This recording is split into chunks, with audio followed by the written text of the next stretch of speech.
The Syrian conflict has entered its 9th year, and the Syrian government seems to have survived the pressure from inside Syria and from the international community for change. But this survival of the Syrian government did not come at no cost. It costed thousands of lives. Now, even if the Syrian government is surviving the pressure to change, this is not changing much of the survivors' demands and needs for justice and redress. Victims continue to advocate for justice and for accountability, and this is the core of our work at the Syria Justice and Accountability Center. When we talk about accountability in mass atrocities, it's becoming very challenging because the vast amount of violations and the big community of victims and the big list of perpetrators. That's why we at SJAC advocate for a comprehensive transitional justice plan that's not focused only on criminal prosecution of the top or the most responsible people of the conflict.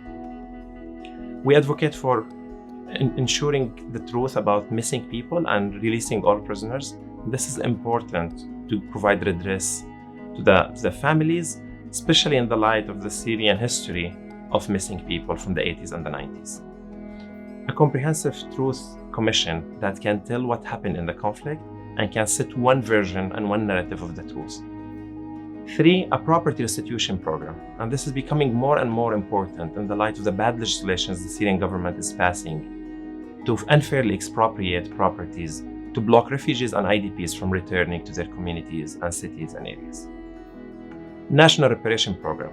A national reparation program should not be only cash program or should not be perceived of paying victims or survivors. In contrary, it could focus on providing technical, logistical, legislative, and even economical support to survivors. This could look on the community of people with disabilities who emerged from the conflict. There's the community of women who survived sexual violence.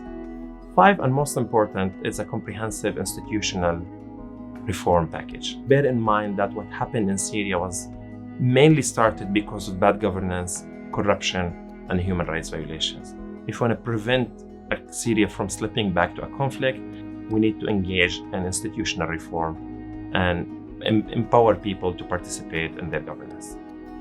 As we can tell, there's a list of competing priorities for survivors, for justice, and for accountability. And this is the core of our work, how we can balance all these priorities and ensure that all the communities and all the survivors and all victims feel equally redressed and put whole together again after the conflict.